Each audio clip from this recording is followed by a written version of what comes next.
할렐루야. 9월 13일 토요일 새벽 기도를 시작하겠습니다. 사도신경으로 우리의 신앙을 고백합니다. 나는 전능하신 아버지 하나님 천지의 창조주를 믿습니다.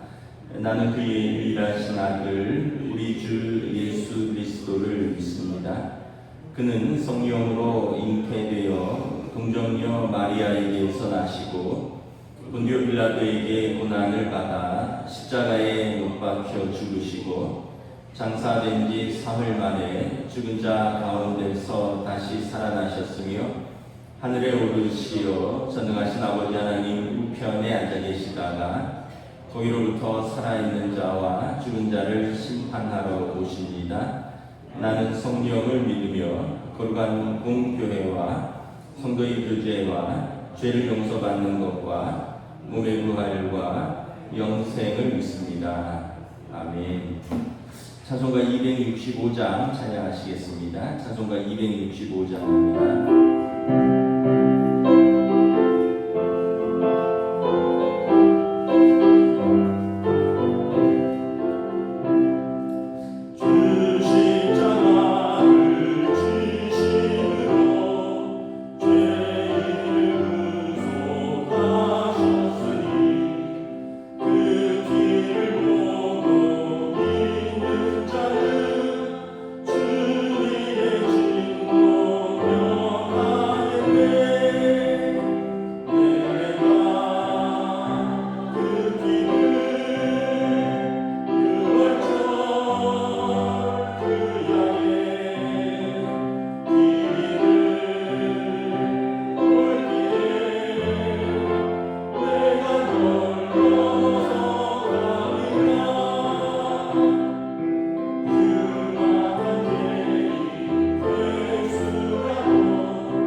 로마서 5장 12절에서 21절까지 말씀입니다. 신약성경 245페이지 로마서 5장 12절에서 21절까지 말씀입니다.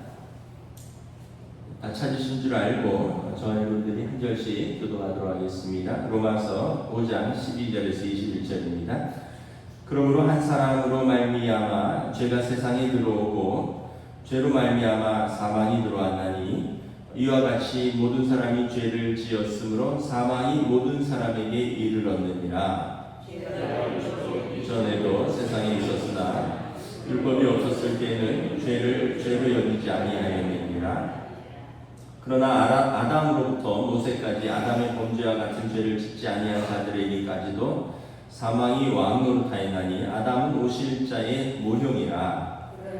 그러나 이 은사는 그 범죄와 같이 아니하니 곧 한 사람의 범죄를 인하여 많은 사람이 죽었은즉 더욱 하나님의 은혜와 또한 한 사람 예수 그리스도의 은혜로 말미암은 선물은 모든 사람에게 넘쳤느니라.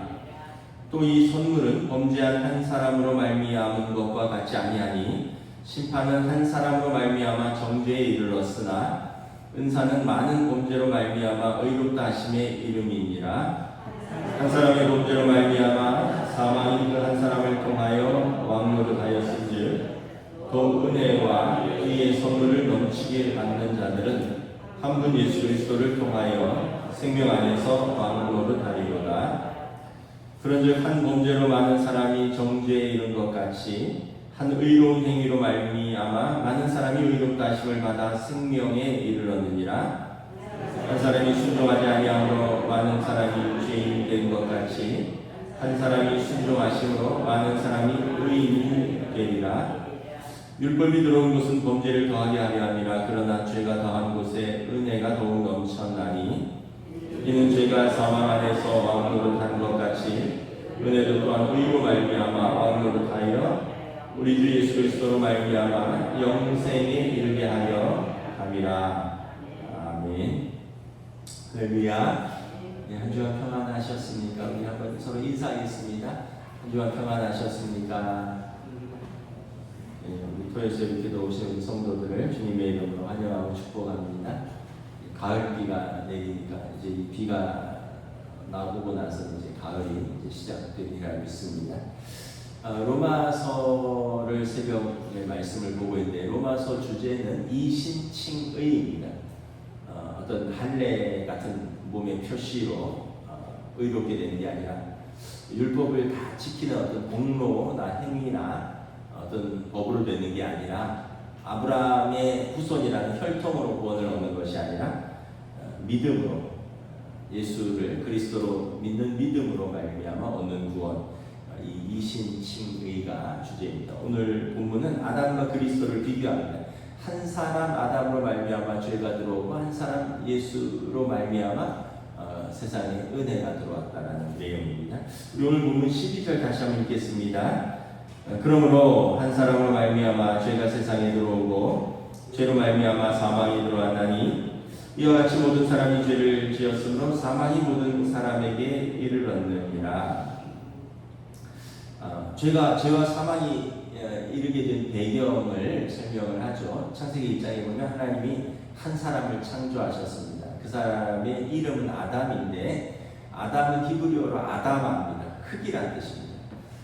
그런데 이제 이 흙과 같은 하나님의 피조물에 불과했던 한 사람이 그 하나님의 청지기로서의 그 어떤 은혜와 특권을 받았죠. 그런데 불순종함으로 죄를 짓습니다. 그래서 3장에 보면 아담 한 사람, 아담과 하와의 죄로 말미암아 이제 모든 인류가 죄 가운데 놓이게 되는 것입니다. 창세기 3장에 보면 아담의 죄로 말미암아 4가지 그 벌이 인간에게 주어졌습니다. 첫째는 피조물의 저주입니다. 땅이 너로 말미암아 저주를 받아 땅이 내게 가시덤불과 엉겅퀴를 낼 것이다. 피조물도 저주를 받아서 땅이 이전에는 모르겠습니다. 그냥 심는 대로 뭐 거뒀는지 모르는데 이제는 심는 대로 못 거두는 시대가 되는 거예요. 그 다음에 노동의 형벌입니다. 너는 내 평생에 수고하여 그 소산을 먹을 것이라 내 얼굴에 땀이 흘러야 먹을 것을 먹으리니. 그 이전에는 노동이 있었어도 노동이 형벌은 아니었던 것 같습니다. 아담이 그 청지기로서 에덴 동산의 관리자로 일을 했는데 이게 형벌은 아니었는데 이제는 살아가는 것이 죽도록 노동해야 되고 땀이 흘러야지 겨우 먹고 살 수 있는 인간은 태어나서 죽을 때까지 일해서 땀 흘리고 일해서 먹고 사는 존재가 되었습니다. 그리고 육체적 사망을 선포합니다. 너는 흙이니 흙으로 돌아갈 것이라. 우리가 대단한 것 같아도 아담아입니다. 흙이라는 뜻입니다. 결국은 우리는 흙으로 돌아가고 말 것이다. 저희가 며칠 전에 우리 시차리 목사님들하고 식당에서 식사를 하는데 거의 이제 제 또래 분들하고, 근데 옆에 저희 부친 또래 되시는 분들 같아요. 한 80대쯤 되시는 어른들이 낮부터 이제 그 반주를 겸해서 식사를 하시더라고요. 그러니까 우리는 냉면하고 수육을 먹는데 거기는 냉면하고 수육하고 소주를 먹는 거예요. 근데 너무 시끄러워요. 너무 시끄러워요. 그러니까 제가 볼 때 두 가지 의미가 있는데, 하나는 술을 드셔서 좀 시끄러운 것 같고, 또 하나는 잘 안 들리셔서 이게 좀 크게 말씀을 하신 것 같아요. 그래서 저희가 이제 옆 테이블에서 같이 먹다가 우리의 미래다, 우리의 미래, 우리도 15년, 20년 있으면, 근데 이제 상대적으로 저희가 조금 젊었는데 보기가 썩 좋지는 않은 것 같은 거예요. 어른들이 식당에서 낮부터 술 드시면서 막 큰 소리로 떠드는 게. 근데 이거를 우리가 뭐라고 할 수 없는 게, 그분들이 우리 부모님 연세고, 또 우리 부모님들도 그러한 생활에서의 어떤 모습들이 보이고, 우리도 조금 있으면 그 길을 따라가는 사람들이기 때문에, 안 그래도 제가 이렇게 뭐 음악을 들으면 애들이 뭐라 그러냐면, 아빠는 이렇게 크게 들어요? 뉴스를 듣거나 음악을 들으면 아빠 이렇게 크게 듣네요. 그래서 내가 이게 커 이랬더니 아빠 볼륨 좀 줄이라고. 모든 사람이 아빠의 음악과 아빠의 뉴스를 같이 들을 필요는 없지 않느냐. 아빠는 그냥 조그맣게 들으라고. 근데 조그맣게 하면 잘 안 들려. 그러니까 이게 우리 애들은 우리 세대가 잘 이해가 안 가고, 우리 세대는 또 우리 부모님 세대가 너무 연세가 되시고, 이게 결국은 그 생로병사의 과정이죠. 순환과 성장의 과정이죠. 어렸을 때가 있고, 청년기 때가 있고, 장년기 때가 있고, 노년기 때가 있고, 결국은 우리 모두는 흙이다, 흙으로 돌아갈 것이다. 그렇게 하면 이해 못할 것도 없죠. 뭐 저렇게까지 하시나. 근데 우리도 때가 되면 뭐 그렇게 될 거니까.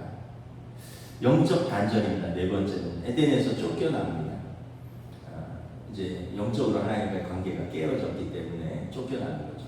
그리고 피조물 저주를 받고, 또 노동의 어떤 형벌, 또 죽음이라는 현실, 그리고 영적으로 하나님과 깨어집니다. 그래서 창세기 3장에 보면 하나님께서 너는 이라고 말씀하실 때는 아담 한 사람을 염두에 둔 것이 아니라 인류의 모두를 염두에 두고 말씀하신 것입니다.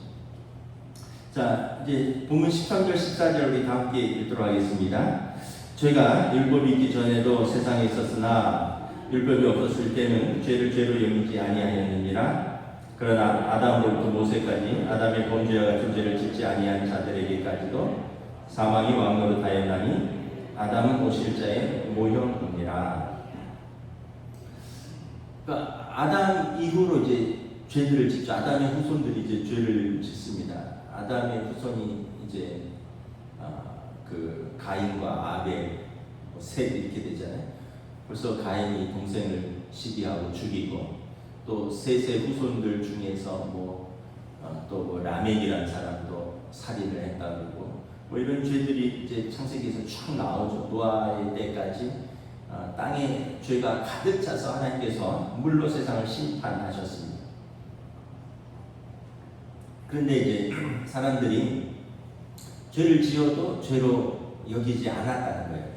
그런데 모세를 통하여 율법이 주어짐으로 말미암아 이제 이것이 죄라는 게 명확하게 드러났습니다. 죄의 결과는 모든 인류에게 사망이 들어온 것입니다. 14절에 보면 왕노릇한다라는 죄는 주권을 가진다는 뜻입니다. 죄가 인간에게 주권을 가지게 되었고, 죄의 결과로 사망을 주장하게 된 것입니다. 우리는 이제 한 가지 의문을 제기할 수 있죠. 아담의 범죄함이 왜 모든 인류에게 미치느냐? 이 원죄라는 게 왜 우리에게까지 미치느냐?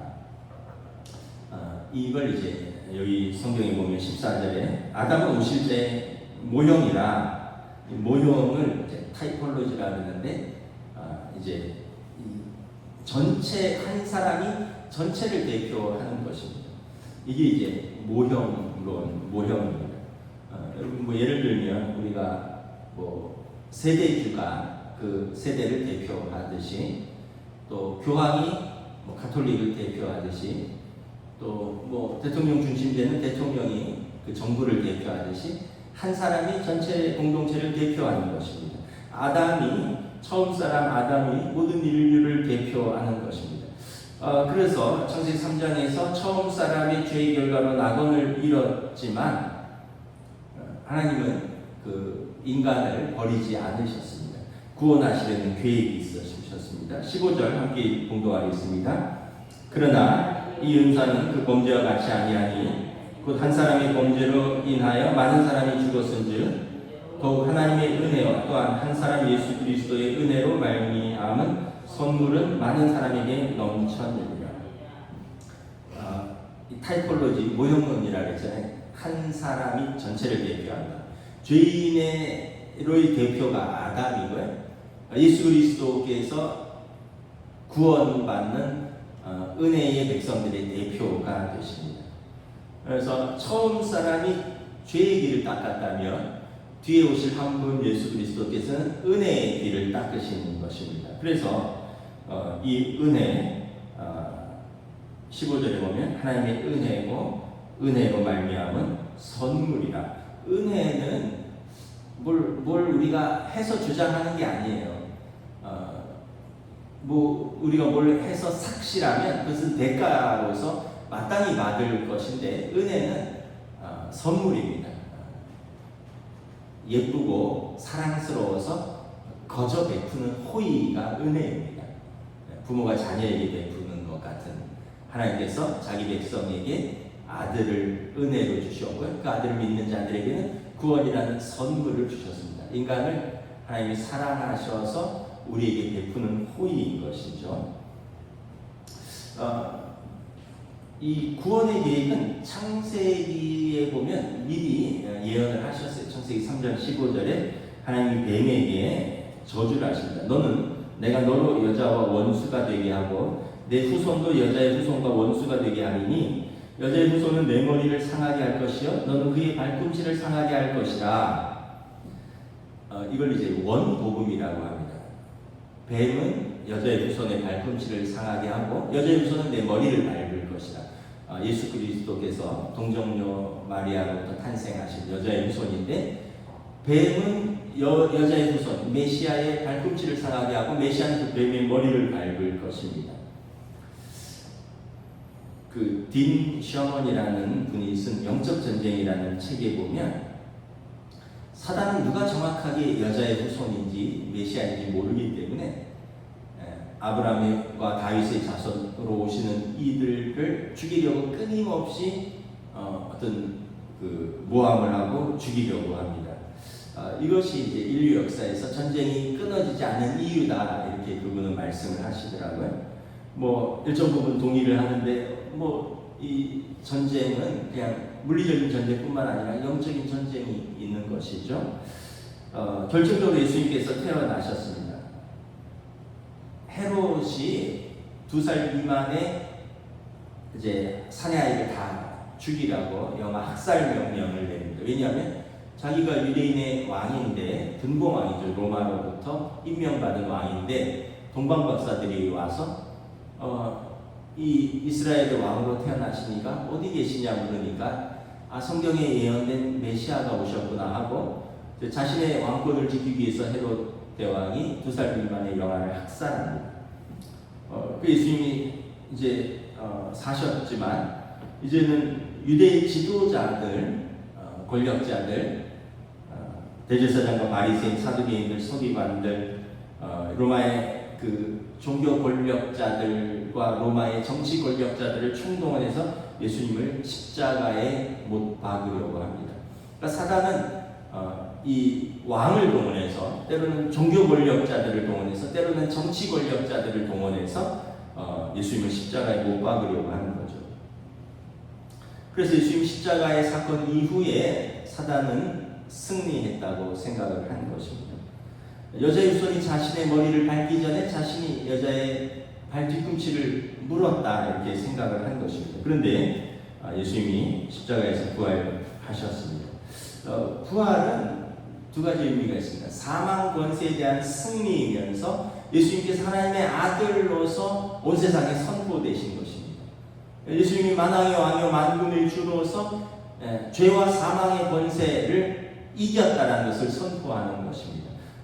그래서 발꿈치를 상하게 했지만 예수님이 사망의 권세를 이겼기 때문에 사단의 머리를 밟은 것입니다. 그런데 완전히 죽지는 않았어요. 예수님이 재림을 약속하셨습니다. 예수님이 다시 오실 때는 그때는 심판의 때입니다. 그때 제일 먼저 로마서에 보면 이 사단을 제일 먼저 심판하여 영원히 불타는 무저갱에 던져 넣을 것입니다. 그때는 사단의 머리를 완전하게 밟을 때입니다. 그리고 주님 오시는 그때까지 사단은 발악을 하는 것입니다. 자기의 이 선고의 기한이 있는 거예요. 주님이 오시면 메시아가 다시 오실 때는 요한계시록에도 그렇고 로마서에도 그렇고 사단을 제일 먼저 영원한 무저갱에 넣겠다고 선포하셨거든요. 그리고 주님 다시 오시기 전까지 발악을 하는 것입니다. 그래서 여러분 우리 신앙생활이 영적 전쟁인 거예요. 사단의 그 난리 속에서 우리가 주님 오시는 그때까지 우리 믿음을 지키는 싸움을 우리가 싸우는 거예요. 그러나 우리가 두려워하지 않을 것은 이미 승리한 싸움이라는 거예요. 예수님이 승리하셨어요. 그리고 다시 오실 때까지 우리에게 그 승리를 약속하셨으니 그 약속을 믿고 너희도 담대히 믿음으로 싸우라고 선포하는 것입니다. 이것은 이제 옛날에 6.25 전쟁이 끝났는데 이 지리산이나 이런 데 빨치산들이 남아서 장당들이 남아서 국지전을 벌이는 것과 비슷합니다. 전쟁은 끝났어요. 그런데 이제 그 남아있는 잔당들이 깊숙이 숨어서 끝까지 저항하는 것입니다. 예수님이 다시 오실 때는 모든 이름을 그 무릎 아래 꿇게 하실 것입니다. 만군의 주여 만왕의 왕이신 예수의 무릎 아래 모든 이들이 무릎 꿇을 것입니다. 자, 16절부터 19절 우리 함께 공동합니다. 또 이 선물은 범죄한 한 사람으로 말미암은 것과 같지 아니하니 심판은 한 사람으로 말미암아 정죄에 이르렀으나 은사는 많은 범죄로 말미암아 의롭다 하심의 이름이니라. 한 사람의 범죄로 말미암아 사망이 그 한 사람을 통하여 왕노릇하였은즉 더욱 은혜와 의의 선물을 넘치게 받는 자들은 한 분 예수 그리스도를 통하여 생명 안에서 왕노릇하리로다. 그런즉 한 범죄로 많은 사람이 정죄에 이른 것 같이 한 의로운 행위로 말미암아 많은 사람이 의롭다 하심을 받아 생명에 이르렀느니라. 한 사람이 순종하지 아니함으로 많은 사람이 죄인 된 것 같이 한 사람이 순종하심으로 많은 사람이 의인이 되리라. 이제 한 사람으로 말미암아 아담 한 사람으로 말미암아 인류에게 이른 그 결과, 그리고 예수 그리스도 한 사람으로 말미암아 또 인류에게 이른 결과를 이제 대비시키죠. 이게 모형론입니다. 한 사람의 아담의 범죄로 말미암아 모든 사람이 죄 가운데 이르렀고 심판에 이르렀고 사망에 이르렀습니다. 사망이 모든 사람 위에 왕노릇하게 이르렀습니다. 그런데 예수 그리스도 그 한 사람으로 말미암아 이제 생명의 성령의 법이 죄와 사망의 법을 눌러서 이겼습니다. 그래서 이제 사망이 우리를 왕노릇하는 것이 아니라 생명의 성령의 법이 우리 안에서 왕노릇하게 된 것입니다. 예수 그리스도를 믿고 영접한 자들은 이제 사망의 음침한 골짜기를 두려움으로 걸어다니는 사람들이 아니라 생명의 성령의 법으로 담대하게 하나님 주신 이 은혜의 삶을 살고 누리는 사람들입니다. 이제 이것을 알지 못하면 우리는 계속 눌려 있는 거죠. 죄책감이라든가 또는 어떤 죄의 유혹이라든가 육신의 정욕, 안목의 정욕, 이생의 자랑 이런 거에 비교하고 그거에 이르지 못한 자기 자신을 또 비하하고 연민하고 또 그러므로 말미암아 죄 가운데 빠지면 또 우리가 믿음이 있다 보니까 죄 가운데 빠져서 영적인 깊은 침체로 들어가고 또 영적 깊은 침체로 들어가니까 하나님 안에서 이 구원받은 백성이 만족하고 즐거워하는 삶을 누리지 못하고 이게 반복되는데 그런데 예수 그리스도로 말미암아 생명의 성령의 법이 이제 우리를 자유케 하였다. 이걸 붙드는 사람은 이제 담대하게 살아갈 수 있는 것입니다. 한 사람은 아담의 범죄로 말미암아 모든 사람이 정죄에 이른 것 같이 또 한 사람 그리스도의 의로운 행위로 말미암아 많은 사람이 의롭다 하심을 받아 생명에 이르렀습니다. 그러니까 이 한 사람 아담으로 말미암아 하나님의 구원의 계획이 다 틀어졌어요. 원래는 에덴 동산에서 모든 피조물의 청지기로서 살아야 되는 사명이 있었는데 이 죄로 말미암아 다 어긋나 버렸어요. 에덴 동산에서도 쫓겨났고 피조물도 이 저주를 받았고 자신도 이 청지기의 지위를 잃었고 모든 게 엉클어졌어요. 여러분 죄라는 게 모든 걸 엉클어뜨립니다. 가정에서도 그렇고 또 때로는 우리 사회에서도 그렇고 죄가 들어오면 다 엉클어집니다. 관계가 깨어지고 그 자리에서의 마땅히 해야 될 사명 또 권위들 또 그 자리에서 사명을 감당함으로써 어떤 누려야 되는 어떤 품격과 또 여유들 이런 게 다 깨집니다. 죄가 그 모든 것을 가져온다는 거죠. 그런데 예수 그리스도께서 오셔서 이것을 다 회복하는 겁니다. 다시 제자리를 찾아가는 과정입니다. 모든 헝클어지고 엉망이 된 것들을 순서를 바로잡고 질서를 바로잡고 원래 자리로 회복시키는, 탕자가 아버지 집을 떠나서 돼지 열매를 먹으면서 고통당하다가 아버지 집으로 돌아와서 모든 것이 회복됩니다. 더러운 옷을 갈아입히고 몸을 씻기고 가락지를 끼우고 아들의 지위를 회복하는 예수 그리스도께서 오셔서 이제 우리를 이 모든 그 원래 하나님의 자녀로서의 이 세상의 청지기로서의 복된 삶으로 회복시키시는 그 은혜와 선물을 주시러 오신 것입니다. 그래서 이 타이폴로지는 이 로마서 5장 특별히 아담과 그리스도를 대비시킵니다. 아담은 죄의 어떤 그 모형, 죄의 표상, 예수 그리스도는 은혜의 모형, 은혜의 표상이 되는 것입니다. 그 고대의 전쟁은 그 대표자 전쟁이었습니다. 지금처럼 막 이렇게 싸우기보다는 제일 먼저 장수가 나와서 싸웁니다. 성경에 보면 블레셋의 장수 골리앗이 나오잖아요. 2m가 넘는 사람이 나와서 야, 너희 이스라엘 중에 싸울 사람 나와라. 이스라엘은 여기에 맞설 장수가 없었잖아요. 낼 사람이 없는데 기껏 나온 게 10대 소년 다윗이었습니다. 어린 다윗. 그러니까 블레셋의 사기는 올라가죠. 자기 군대의 대표 장수는 어마어마한 거인인데 상대편 대표로 나온 게 뭐 어린아이 같은 10대 막 몸도 제대로 이렇게 골격도 안 잡힌 어린애 같은 애가 뭐 손에 뭘 들고 나왔는데, 그러니까 이게 사기가 완전히 블레셋으로 올라가고 이스라엘은 떨어졌습니다. 그런데 이 소년 다윗이 이렇게 말합니다. 너는 칼과 창과 단창으로 내게 나아오거니와 나는 만군의 여호와의 이름으로 내가 모욕하는 이스라엘 군대의 하나님의 이름으로 내게 나아가노라.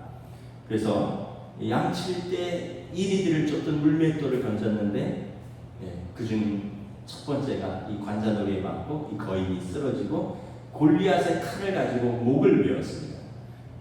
블레셋의 사기는 떨어졌고 이스라엘의 사기는 올라갔고 전쟁에서 이스라엘이 승리하는 것이죠. 이제 이게 고대의 대표자 전투이십니다. 장수 한 사람이 군대 전체를 대표해서 제일 먼저 싸우는 것입니다. 이 예수님께서 모든 인류를 대표해서 사단과 싸우시는 것입니다.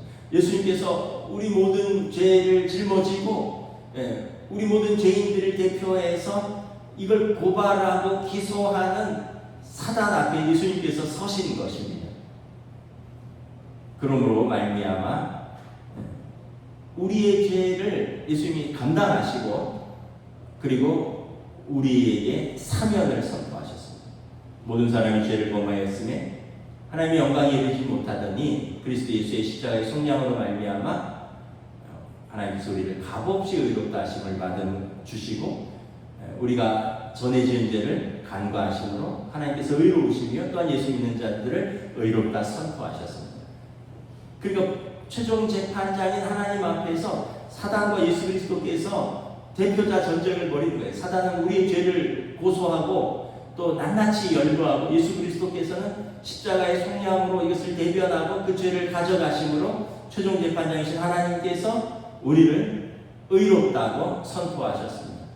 예수 그리스도의 십자가 속량으로 말미암아 그분의 대속의 희생 제물로 말미암아 우리에게 무죄를 선포하시고 우리의 전에 지은 죄를 더 이상 묻지 않겠다고 말씀하셨습니다. 왜냐하면 예수님이 하나님의 아들이시오 그분이 하나님의 의로서 우리의 죄를 감당하러 오셨기 때문에 이것을 믿는 자들에게 그 의가 전가되는 것입니다. 그래서 19절에 보면 한 사람이 순종하지 아니함으로 많은 사람이 죄인 된 것 같이 한 사람이 순종함으로 많은 사람이 의인이 되었습니다. 아담의 캐릭터는 불순종입니다. 불순종함으로 하나님과의 관계가 깨어지고 에덴에서 쫓겨났습니다. 예수님의 캐릭터는 순종입니다. 예수님이 십자가에서 죽기까지 순종하심으로 자기 백성을 구원하셨습니다. 그래서 여기 보면 한 사람이 순종하심으로 많은 사람이 의인이 되는 길이 열린 것입니다. 그 빌립보서에 보면 죽기까지 순종하심으로 하나님의 뜻을 충성스럽게 이루셨다라고 말합니다. 충성스러움이 이제 어떤 의미를 함유하느냐 하면 그 영어로 faithful인데 faith가 믿음이잖아요. ful이 가득 찬 상태. 그러니까 믿음이 가득 찬 상태가 충성스럽습니다. 그러니까 우리가 저 사람이 믿음이 있느냐라는 것을 볼 때는 그 사람의 삶에 하나님 앞에서의 순종과 충성스러움이 있느냐를 보면 되는 거예요. 또 반대로 그 사람이 하나님 앞에서 삶이 충성스럽다면 그 사람은 믿음이 있는 것이. 그러니까 예수 잘 믿는다라는 것은 말로 증명되는 게 아니라 삶에서 하나님 앞에서의 충성스러운 삶을 살아가느냐 이게 이제 우리 믿음을 보여주는 것이죠. 물론 이제 말로도 우리가 입술로도 믿습니다 하지만 우리가 마음으로 믿고 입으로 시인하여 구원에 이르지만 더불어서 충성스러운 믿음의 삶이 따라가야 되는 것이죠. 그래서 우리가 이 사단은 계속 시험을 합니다. 우리 일을 힘들게 해요. 환경을 나쁘게 만듭니다. 또 사람과의 어떤 어려움을 통해서 그거 봐, 야, 예수 믿는데 뭐 그렇게 되는 것도 없고 또 예수 믿는데 그렇게 기도하는데 뭐 이렇게 힘들고 그래서 우리를 어떤 환경의 어려움 또 어떤 실패, 절망, 뭐 어떤 기분 뭐 이런 걸로 우리를 계속 힘들게 해요. 그러니까 이제 우리가 구원이 흔들리는 거예요. 믿음이 흔들리는 거예요. 근데 이거는 우리가 이 언약 교리를 잘 몰라서 그래요. 예수님이 십자가에서 우리 죄를 짊어지시고 이제 속량하셨기 때문에 하나님의 그 언약은 그 우리의 상태와 관계가 없어요. 예수님의 순종을 이루셨기 때문에 우리가 뭐 성공하면 하나님이 복 주신 거고 실패한 무슨 사업에 실패하거나 뭐 자녀들에게 어려움이 있으면 우리가 하나님께서 우리를 버리신 것은 그렇지 않아요. 그거와 관계없습니다. 우리의 이 땅에서의 성공, 실패, 우리의 환경의 조건이나 변화, 이런 우리의 어떤 뭐 질병이나 뭐 건강함 이런 걸로 우리가 하나님 앞에서의 어떤 은혜와 선물을 흔들릴 이유가 없습니다. 그래서 여러분 기분에 속지 마세요. 시편 42편에 내 영혼아 왜 낙심하느냐, 이 얘기는 네 자아의 음성을 듣지 말라는 거예요. 우리 안에 있는 그 기분, 자아의 음성에 귀 기울이지 말고 너는 하나님을 바라보라, 하나님의 약속을 바라보라는 거예요. 여러분 우리 구원이 그렇게 기분 따라 여러분 감정 따라 왔다 갔다 하면 하나님께서 하나님이 아니시죠. 우리니까 그런 거예요. 우리니까 오늘은 예배드릴 기분이 아니야, 오늘은 교회 갈 느낌이 아니야, 감정이 아니야, 오늘은 내가 그냥 뭐 예를 들면 뭐 오늘은 뭐 찬양팀이야, 오늘은 노래를 내가 뭐 찬양할 기분이 아니야. 우리는 그렇게 얘기를 하지만 하나님은 우리 상태를 보고 저나 여러분의 상태를 보고 어느 날은 구원하시고 어느 날은 구원 안 하시는 그런 분이 아니시다. 왜냐하면 충성스러우십니다. 하나님은 미쁘시다 이렇게 얘기거든요. 이제 히브리어로 헤세드인데 영어로 faithful입니다. 하나님은 신실하시다, 충성스러우시다. 그래서 우리의 구원은 여러분 절대로 싸구려 구원이 아니다. 흔들리지 말라는 것입니다. 그래서 고린도전서 15장에 보면 사망아 너희 쏘는 것이 어디냐, 죄에 너희 쏘는 것이 어디냐. 그러므로 그리스도 예수 안에 있는 이 그 십자가와 부활로 말미암아 사망의 권세를 이기느니라. 이게 고린도전서 15장이 그러므로 이제 더욱 믿음 위에 든든히 서서 흔들리지 말라 말씀을 하는 것이죠. 자, 마지막으로 20절, 21절 함께 공독하도록 하겠습니다. 율법이 들어온 것은 범죄를 더하게 하려 함이라. 그러나 죄가 더하는 것에 은혜가 더욱 넘쳤나니 이는 죄가 사망 안에서 왕노릇한 것 같이 은혜도 또한 의로 말미암아 왕노릇하여 우리 주 예수 그리스도로 말미암아 영생에 이르게 하려 함이라. 이제 하나님의 은혜가 선물로 주어지니까 율법이 빛을 잃었습니다. 그렇다고 율법이 나쁜 것은 아니에요. 율법은 여전히 죄를 죄로 규정하는 것입니다. 그러나 우리가 율법을 다 지킬 수 없고 율법으로 구원에 이를 수 없기 때문에 우리에게 하나님의 은혜의 길을 열어주신 것입니다. 그래서 이 죄가 드러나는 곳에 구원이 임하니 은혜가 넘쳐나기 시작합니다. 이 죄가 있는, 그래서 이거 약간 좀 오해를 할 수 있는데 20절 하반절에 보면 죄가 더한 곳에 은혜가 더욱 넘쳤다. 그러면 죄 더 지어도 된다. 은혜는 더 크다. 이게 아니라 죄인들에게 은혜가 넘쳐나니 의인들은 이 은혜라고 생각하지 않아요. 포도농부에 비유해서 오후 5시에 들어온 사람은 하루 7일 땅을 받고 은혜라고 느꼈잖아요. 근데 오전 9시에 온 사람은 그냥 내가 마땅히 받을 삭슬 받는다 이렇게 생각을 했잖아요.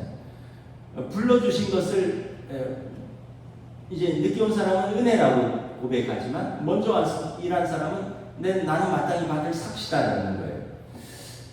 예수님 시대에 보면 그 바리새인들, 서기관들, 사두개인들 이 사람들에게는 감사가 별로 없었어요. 우리는 아브라함의 자손이고 몸에 할례가 있고 우리는 율법으로 사도 바울이 로마서 7장에 나는 흠이 없는 자다. 그러니까 구원은 마땅한 것이다. 이걸 은혜의 선물이라고 생각하지 않는 거예요. 그런데 율법을 지키지 못해서 늘 죄인이라고 생각했던 세리들, 심지어 창기들 이런 사람들에게 예수님께서 내 믿음이 너를 구원하였노라. 예수님은 항상 믿음을 물으셔요. 너가 믿음이 있느냐? 내 믿음이 너를 구원하였노라. 그 사람들에게 그 믿음으로 구원이 선포되니까 그 죄인들에게 은혜가 넘쳐나는 거죠. 그래서 의인이라고 생각되면 난 마땅히 받을 것을 받는 것이다 이렇게 생각해서 은혜를 은혜로 받지 못하지만 스스로를 죄인이라고 생각하는 사람은 은혜를 고백하게 된다. 그래서 그 결과는 과거에 우리 삶에 죄가 들어와서 사망이 왕노릇한 것 같이 이제는 하나님의 은혜로 예수 그리스도로 말미암아 생명이 우리 안에 왕노릇할 것입니다. 이제 생명의 성령의 법이 성도를 왕노릇할 것입니다. 성도를 주관하게 될 것입니다. 첫사람 아담은 실패했지만 두 번째 사람 예수 그리스도께서 우리에게 하나님의 은혜를 또 선물로 주신 것입니다. 그래서 우리가 믿음으로써 구원을 얻는다. 이것을 우리가 로마서는 좀 교리예요. 딱딱하지만 이 교리가 뼈대입니다. 뼈대 없이 건물만 올라가서는 안 돼요. 감정의 신앙생활은 감정에 충실하는 것도 뭐 한 방법이지만 이 교리 뼈대를 모르고 그냥 감정에만 충실하면 나중에 비참해집니다. 왜냐하면 시험이 닥쳐올 때 뼈대가 없으면 무너지거든요. 그래서 여러분 교리도 잘 알아야 됩니다. 기도하겠습니다. 하나님 은혜를 감사합니다. 한 사람 아담으로 말미암아 죄가 이 땅에 들어왔고 아담의 후손인 우리는 역시 죄인이고 또 그 죄의 결과는 사망이라 말씀하셨습니다. 그러나 하나님께서 우리를 긍휼히 여기시고 자비를 베푸사 또 한 사람 예수 그리스도를 통하여 우리에게 은혜의 선물을 주셨습니다. 그러므로 예수님을 믿는 자들에게 죄인이지만 은혜가 넘쳐나고 하나님의 구원의 선물이 주어진 것입니다. 믿음으로 말미암는 은혜, 믿음으로 말미암는 구원, 이것을 붙들고 사는 우리들에게 여전히 사단은 계속해서 우리를 시험하고 유혹합니다. 우리의 죄를 계속해서 고발하고 또한 우리를 넘어뜨리기 위해서 시험합니다. 그러나 오늘 이 믿음, 예수님께서 모든 것을 지불하셨다. 예수님께서 우리의 모든 죄값을 지불하셨다. 이제 사망이 우리를 왕노릇하지 않고 생명의 성령의 법이 우리를 주관한다. 이 믿음으로 우리가 주님 오시는 그날까지 믿음으로 싸우고 승리할 수 있도록 성령님 인도하여 주시옵소서. 감사를 드리오며 우리 주 예수 그리스도 이름으로 기도드리옵나이다. 아멘. 하늘에 계신 우리 아버지, 아버지의 이름을 거룩하게 하시며 아버지의 나라가 오게 하시며 아버지의 뜻이 하늘에서와 같이 땅에서도 이루어지게 하소서. 오늘 우리에게 일용할 양식을 주시고 우리가 우리에게 잘못한 사람을 용서하여 준 것 같이 우리 죄를 용서하여 주시고 우리를 시험에 빠지지 않게 하시고 악에서 구하소서. 나라와 권능과 영광이 영원히 아버지의 것입니다. 아멘.